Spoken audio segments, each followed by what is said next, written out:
LegalizeFreedom.com. Why are we here? Where do we come from? Where are we going? From the nature of reality to the future of humanity. Listen without limits. Unchain your brain. Change your thinking. Change your life. LegalizeFreedom.com.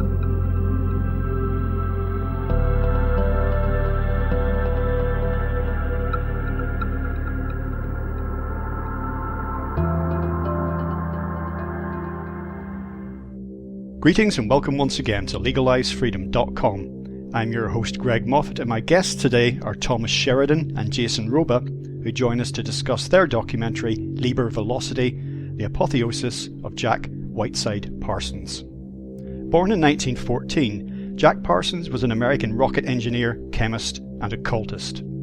Associated with the California Institute of Technology, also known as Caltech, Parsons was one of the principal founders of both the Jet Propulsion Laboratory and the Aerojet Engineering Corporation.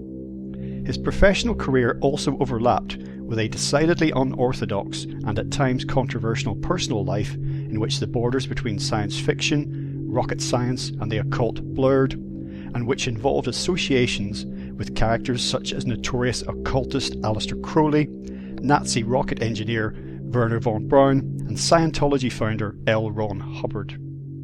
Parsons died in mysterious circumstances aged just 37, and the question still remains, was his death an accident or murder? Hello and welcome, Thomas and Jason. Thanks so much for joining us today on LegalizeFreedom.com. Great to be back, Greg. Glad to be here. Now, almost all of my listeners are going to be familiar with your work, Thomas. You've been on the show so many times. So we'll skip the introduction today, no offence. And Jason, it's your first time on, but you're here together because you've worked on this film together, which we're going to be talking about. Before we get started, just tell the listeners a little bit about your work, Jason, and what it is you do. Yes, I'm a composer based out of Seattle, Washington. I'm a veteran of the U.S. Marine Corps and U.S. Army. I played tuba in the Marine Corps band and the Army band for about 7 years together, and went to school for film composition, and I've been working with Thomas here for about the last 6 months on some films. Yes, he's done more than one project, but the one we're here to discuss today is entitled Liber Velocity, the Apotheosis of Jack Whiteside Parsons. Now, in my recorded introduction, I've explained, given a quick bio of Jack Parsons, who he was and what he did and what happened to him. Perhaps you could both take it in turns to say, how you discovered, this guy and his work, and then how that led on to making this new documentary. Well, my discovery of Jack Parsons was years ago. I think it was Robert Anton Wilson had spoken about him in a radio broadcast or something like that. And immediately I was fascinated by him, but there wasn't an awful lot of information about him out there, really. And I had no idea that this guy who was so instrumental in the creation of the Jet Propulsion, that it was his, and was so central to the U.S.-American space program, was also a guy who considered Aleister Crowley to be like a surrogate father, and was the head of basically the OTO in California at a very pivotal time in American history, and followed, up until after World War II and into the Cold War, was building rockets and performing very advanced magical workings in the desert with, of all people, L. Ron Hubbard, the author of Dianetics and the soon-to-be father of Scientology. To me, it was just always an amazing story. But there was any time I read about it, it was always very negative. Jack Parsons was always kind of covered in a framework of he was a devil man, he was involved in Satanism, all this, the usual negative things that are told that the default bespoke commentary made by people who work in the occult. And how could he be involved in all this stuff while he was also developing, liquid and powdered fuel rockets for what will become NASA and so on? And then that was basically it for years and years, and I'd pick up the odd thing now and again. 14 times may have done the odd article about him. And again, it was just the usual titillation. You know, he was a sex maniac. It was all sex magic. It was all occultism. He was in with Crowley. He was killed because he was not very, you know, he didn't follow his true path as a scientist. And then a TV series came out a couple of years ago called Strange Angel, which I watched it and it wasn't bad. But it was typical Hollywood in that it sexed up the story and added in things that didn't really happen and stuff like that, and it kind of brought in these characters who didn't exist in real life. But it got a lot of people interested in it, so then I said, let me look into it. And just around the same time, about 8 months ago, Jason, who had contacted me after I'd mentioned something about what an enigmatic character L. Ron Hubbard was following World War II, immediately after World War II, what an interesting person this guy was and what he was a connect to, that we started to, both of us, really dig into him. And reading everything we could find, every book we could get, anything by people who even knew him and stuff like that. And suddenly this image of a very different person than what had been portrayed to us through popular culture started to emerge. To me, the more I learned about him, my admiration for him grew. This was a Renaissance man.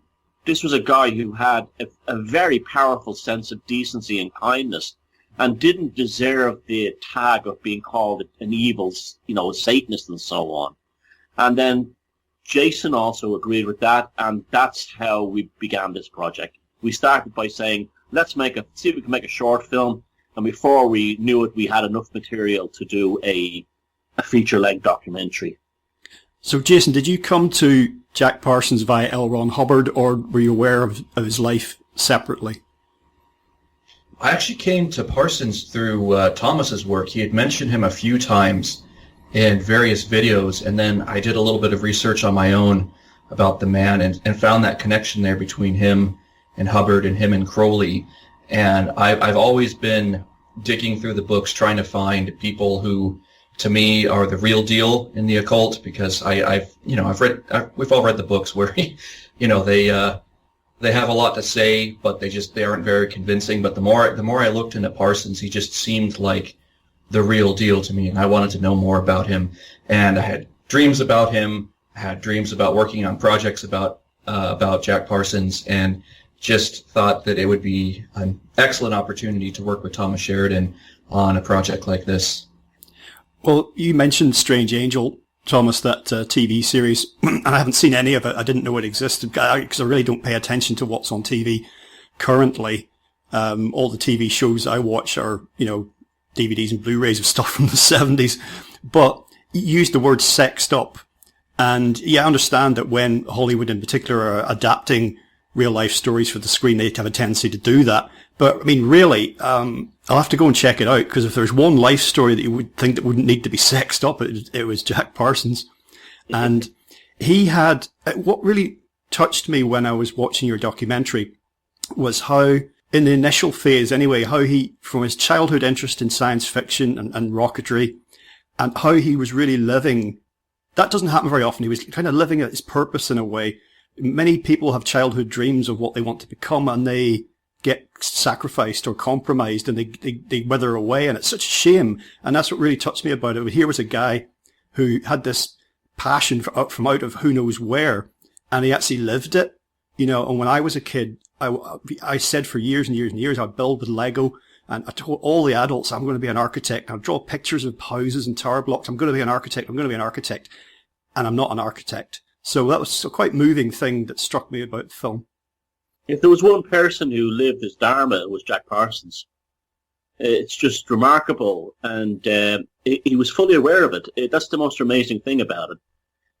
It wasn't just that he accidentally stumbled through a career in rocketry and science and engineering and chemistry. He actually almost instinctively knew that he was on the right path and doing in life what he was meant to be doing. It was the classic case of following one's dharma and one's purpose in life from an incredibly early age, remarkably early age. It's still amazing to me to think that him and his best friend, Ed Foreman, from firing rockets on back lawns in Pasadena, basically were responsible for the Apollo moon project. You know, it just, and coupled with that, and this is a very important thing, is that his obsession with science fiction was there were three things in his life: rocketry, and the occult came later, but the other one was his obsession with science fiction.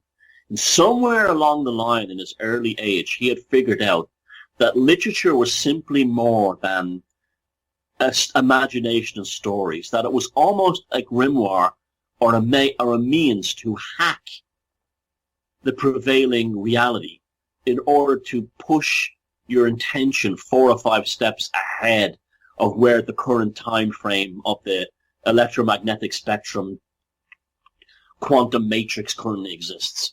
And that if you write about something, dream about something, and science fiction was that for Jack Parsons, that you will actually bring that into manifestation. And somewhere at a very early age, he discovered that science fiction had a magical quality to bring reality, and lots of fiction, but Rosemary Allen Guiley wrote in her book, The Vengeful Jinn, about how H.P. Lovecraft had this, you know, as a typical of a science fiction writer, who had this remarkable ability to hack reality and see reality before it happened. And that's exactly what Jack Parsons was, and that's what made this whole thing so special, that it was the combination of Crowley's, you know, description of magic as being, you know, art and science in conformity with the will. He was the epitome of that. Do you want to jump in there, Jason, on anything? Yeah, and for me, you know, within my generation of being a millennial, it's difficult for us being raised to always, from the time you're in, you know, 6th grade, to be taught about, you know, what career you're going to be doing, what college you're going to be going to, and following a path set out for you by society, and all of the, you know, the Marvel Cinematic Universe of people that my generation looks up to. It's really refreshing to find someone who followed their path, followed what, you know, as Thomas said, followed his dharma, you know, his true will in life, from, you know, being a young boy firing off model rockets with his best friend to, you know, creating solid fueled and liquid fueled JATO cans for the military, taking off, you know, putting the boosters underneath propeller airplanes to get them off the ground quicker or off of an aircraft carrier quicker by the time he was, in his mid-late 20s. So just that whole idea of a mentor or a role model that followed his own will, his own dharma in life is just so refreshing to find. And between that and the connection with Aleister Crowley and Thelema, I really found him such a fascinating man. And, you know, we don't have enough characters like that in our modern mythology. So that's what I'm real happy about, is that Thomas and I are able to create a modern mythos for my generation, and, you know, for younger people, that it is okay for you to go out there and follow your true will in life, to do your dharma, to find something that you want to do and love doing, and then not letting anything stop you from doing that. I discovered Parsons what little I knew about him prior to watching your documentary. It was through a picture of the guy actually that I was drawn to, and it was the picture of him when I think he's 23, and he's holding the pipe bomb that he reconstructed as evidence in a court case. And he's only 23 and he's doing this. You know, he's turning a court case, you know, he's making it from a potentially corrupt, unsuccessful prosecution into a successful prosecution and closure of the case. And the picture was it was nothing to do with him per se. It was in, I can't remember now, but it was either a pulp magazine or a book about just strange and weird stuff. And his picture was on one page, and I never read a little bit about him. So it's interesting that's how I came to him. It was through sort of second or third hand, if you see what I mean. I didn't see a program about him. I didn't, you know, read a book about him. It wasn't like that at all. It was because he was connected to so many things, as you say, Thomas, Renaissance man, into so many things and connected to so many people.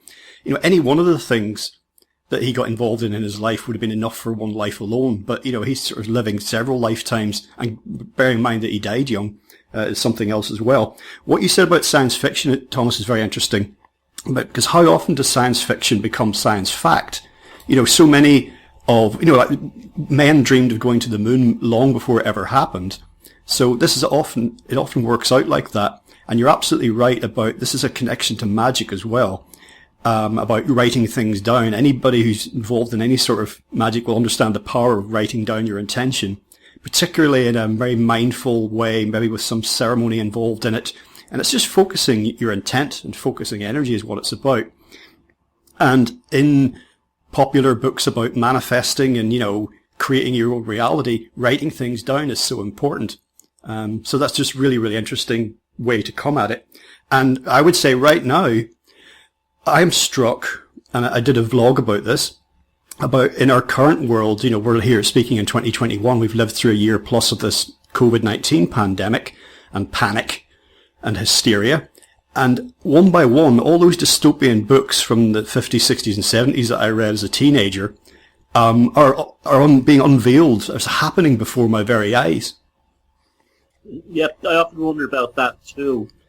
If I've almost got not a guilt complex about it, but the things in the kind of way that I spoke about them 10 years ago in Puzzling People, they actually came to pass. And in some cases, remarkably, on the dates I said they would happen. I can remember in Puzzling People, I said there was a very good chance there would be some kind of lockdown. They might use a pandemic and they'll call it the new normal. And that came to pass 10 years later. In Walpurgis Night, I wrote in the foreword that 1919 will be the most pivotal date in the history of the human race until 2020. And lo and behold, 2020 turned out to be a very pivotal date in the changing of reality. So I'm kind of worried now about, did we in the alternative scene somehow, I know this is probably way out there, but maybe it isn't at the same time too, that we have kind of some way hacked reality in order to make some of the things that we were rightfully concerned about, such as the surveillance society, such as the restrictions, the power of the techno-pharmacological industry, that a lot of that has come to pass. And I want to know, where does the visionary end and the magician begin? And I think that that's a very real question that needs to be considered going forward, because that was one of the things that I got from the Jack Parsons film, is there was a point where you realize these two things, the visionary and the magician manifesting, and then you have to find the demarcation line between those two states and to try and exist within it, where you create the reality you want, just like the Hindus say in the Vedic scientist tale tell us with things like Maya, and being wary enough of any changes that they might be hacking in the reality for us. That's why 2020 was a tremendous education in many ways, but also making this film with Jason, a lot of spooky things happened. The film almost made itself at certain points. Everything went just right for us. It was almost like there was an unseen force behind. Jason will tell you this, in terms of everything. We disagreed on nothing. We were both almost in each other's heads at the same time. And I don't think that could have happened in any other year except 2020. Yeah, absolutely. And there's just the fact that, as you've talked about, Thomas, an up-and-coming renaissance.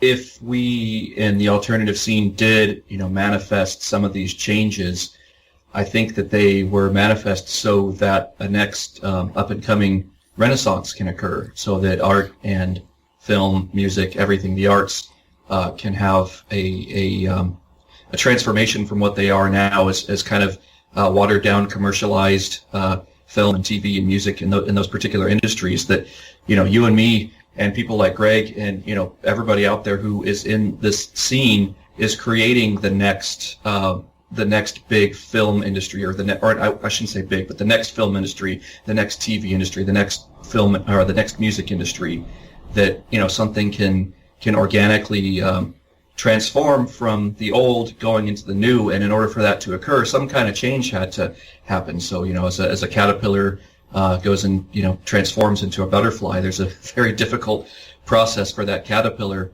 as it transforms into a butterfly. And it seems like we're, as a society, kind of in that period right now of turning from, metamorphosizing from, a crawling caterpillar to a flying butterfly. And as we come out of everything that's occurred in the last year with COVID, we're going to have, great art, great cinema, great music, great philosophy, new thinking emerging out of these difficult times, because everything that's happened since, I would say, since I've been alive, since the mid-'80s, has been kind of just a reiteration of that technology, as you've mentioned before, Thomas, that there's nothing really new that's emerged. Things have become faster and more compact, and more pixels per square inch on the screen, but nothing truly innovative has really come forward in the last 30, 40 years. And now that we've had these difficulties, I would imagine there will be new things. There will be new technologies,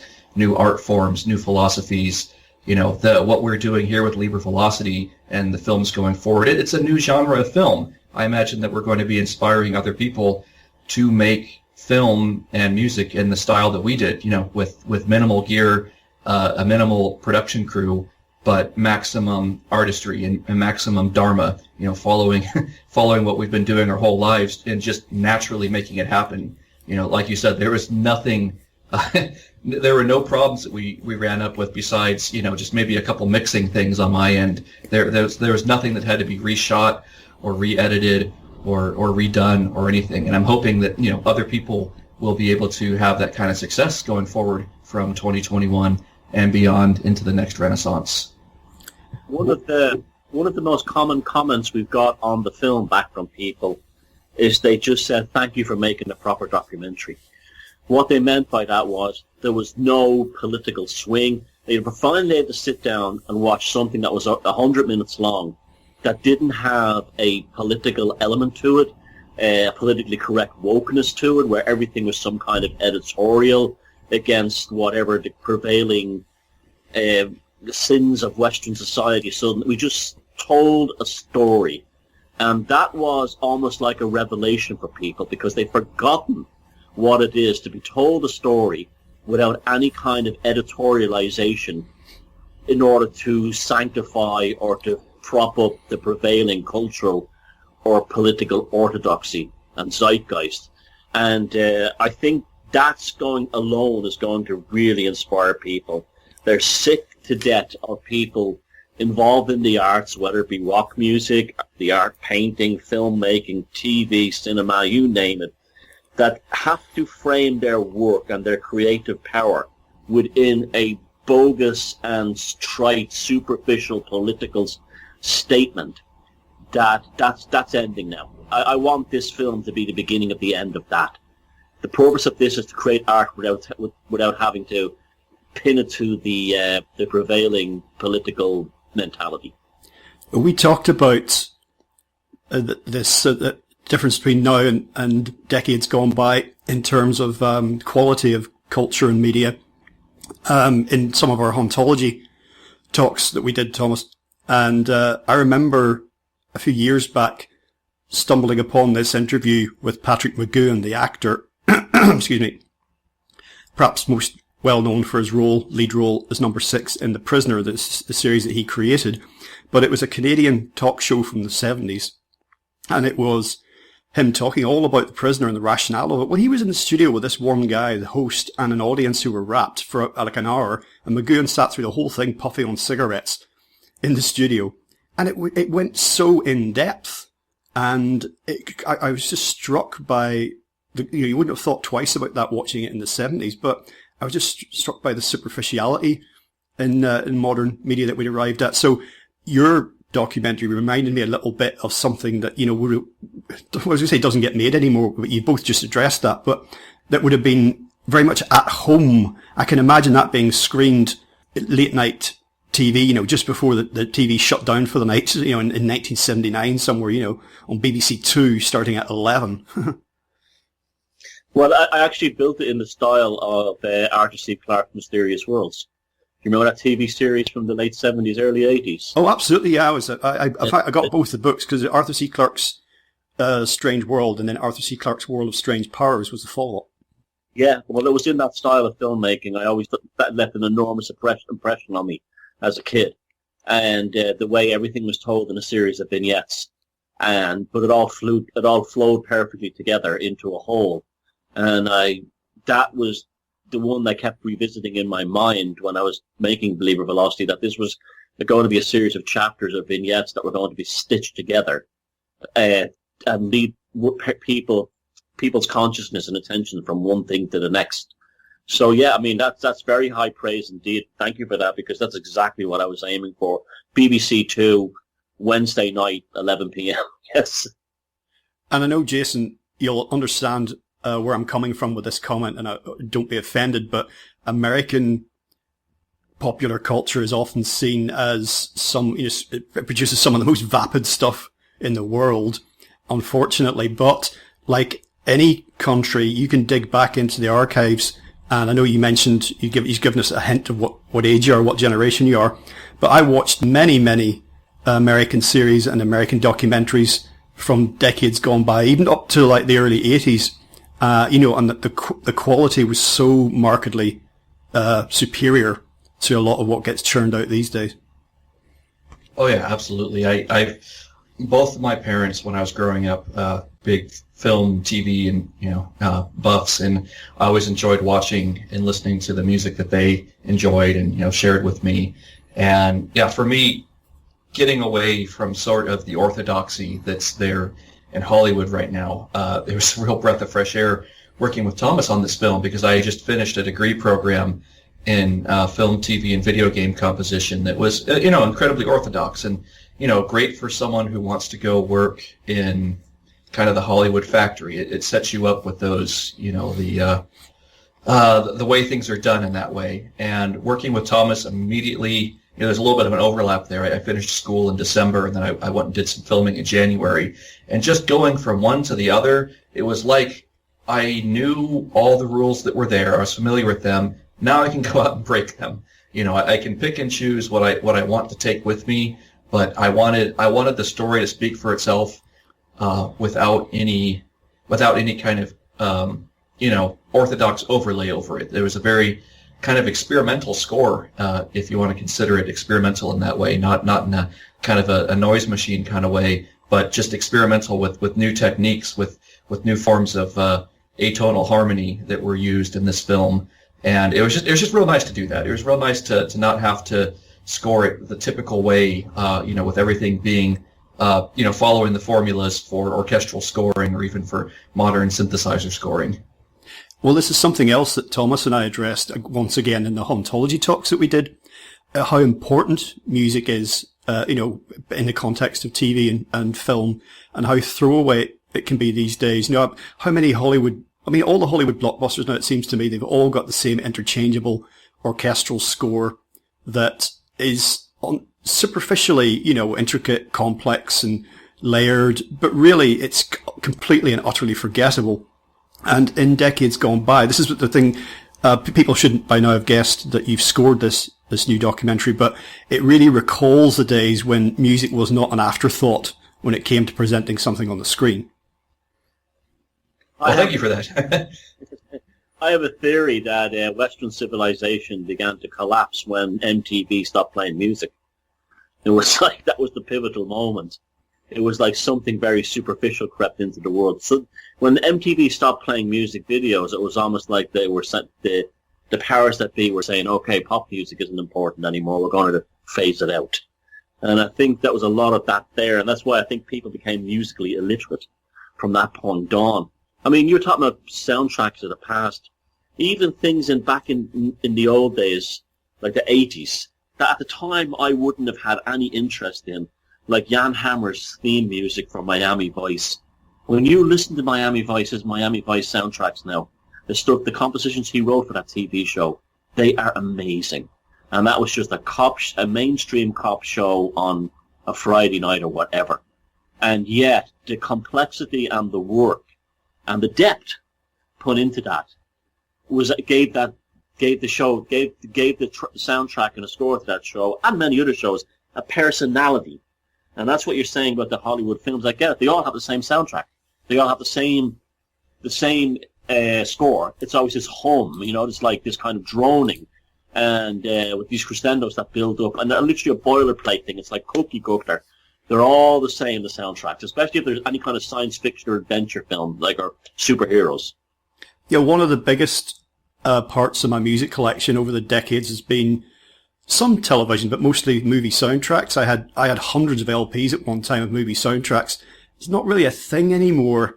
It's kind of like who's going to want to buy and listen to that sort of nonsense, that completely interchangeable nonsense. It's got no character, no color, no individuality. But Jan Hammer, for example, doing the Miami Vice soundtrack, well, he's an established composer and musician. He has his own thing going. He's not brought in, okay, just do some noodling over this car chase, Well, that was when I said to Jason that, the soundtrack is to be as important, and the audio. What Jason does, we've been calling it sonic alchemy, and that's what it is. Because what happens is, I do the recorded voice part, and I send it to him just as the straightforward voice recorded, and he does all the tweaking and all he changes the gaps and he changes things around and accentuates it with piece of music or puts in between it. So it's more than just the score. It's like a form of sonic. It is like sonic alchemy. That's what we call it. And that's why we do things like we release Jason's score a few days after the films that come out. So this is unprecedented in alt media. Alt media until this point has been very rough and ready, very fanzine-ish almost. But it was time, I felt, and Jason, that we wanted to take it to the next level to produce within whatever budget we can manage to get. And we did spend a fair amount of money on this film, but it was like it came from Patreon, so it was like doable. But to actually say, look, in the alt media, it's not just about copying someone's video or bits of people and stitching them together with like some song. We can actually produce work that is comparable to anything in the mainstream using the technology available. And that includes the unique thing in alt media of also releasing the soundtrack to the films we make. So you get a full multimedia video, film, story, and music all on the YouTube channel and beyond Room 313. I mean, we've even spoke about in the future taking this thing on the road as even like a multimedia show and stuff like that with a live music soundtrack. Where we want to take, it's not good, things have changed in 2020. And it's instead of like saying, oh, it's all over and that's the end of it, we've decided to up the ante and create a new, like Jason said earlier on, a renaissance of alt media. If we can help other people do the same. Yeah, it's about focusing on what you can do, not on what you can't. In terms of the restrictions of the last year, really. I was going to say one more thing about the score that I really like doing is making sure that the music itself is like another character on the screen. It's as memorable as a character, or as memorable as the subconscious of the character that you're talking about, or it can sometimes even be the collective unconscious of the group of people who are on the screen, rather than just being, like Thomas said, a boilerplate, or, just something that's there humming in the background. It should be something that isn't stealing the spotlight necessarily, but is there working along with the visuals and any voiceover as like another character on the screen. Well, Jason, you're probably familiar with the soundtrack work of John Carpenter, a composer and musician himself, primarily a film director, and he's scored along with various collaborators over the years. He scored many of his own films, and he's used exactly that phrase. The soundtrack is a character, and in fact, when he made Halloween, until he did the version of the score that is now in the film, the reception to the test screenings wasn't great. So that was the final piece of the puzzle that really transformed the movie. Yeah, I just recently discovered John Carpenter within the last, pretty much right before I started working on Liber Velocity. So I guess I have a little bit of inspiration there from him. But, I never go into a project with the idea of, okay, I want to make this John Carpenter-esque or Philip Glass-esque or, Bernard Herrmann-esque or something. It sometimes people will make a comment that, oh, this sounds like this or it sounds like that, and usually it accidentally ends up sounding that way because the way that I go about it is that it's the score is almost like a cut up for me, where sometimes bits and bobs will come to me as I'm, going out and mowing the lawn or something. I'll get a melody stuck in my head and I have to turn off the lawnmower and, go hum it into my phone until I can get to my computer. And then other points I'm sitting at my computer with that, kind of open session, open computer with a blank template going, man, what I need to write something. And it ends up kind of being a little bit of a cut up with working with, okay, just pick a direction and go with that and kind of see what the daemon, what my subconscious experience through life has to say about this, and kind of let my everyday conscious waking mind get out of the way so that my subconscious, or the collective unconscious that Thomas and I are working with here, can speak. And it speaks through the gestures and shapes that I'm capable of making. And by the time I'm done working with it, it's like, that's kind of interesting. Just like with working with a cut-up, you get done with it, you glue it all together and put some varnish over it, and it makes a meaning out of seemingly nothing. It's kind of like that's how a lot of the music for Liber Velocity came together. It was initially, nothingness, and then by the time I was done with it and put a bunch of layers together, it really had something to say of its own. Well, a lot of artists have spoken about this, the creativity coming from somewhere else. I mean, I famously remember Robert Plant and Jimmy Page of Led Zeppelin saying this about Stairway to Heaven. They said, we didn't really write this, it came to us. Oh, yeah. And Anthony Peake and his whole Damon thing, that's a classic example there. The Damon was all over the making of this film. That concludes part 1 of our interview. Part 2 will be available soon in the subscribers area at legalizefreedom.com. legalizefreedom.com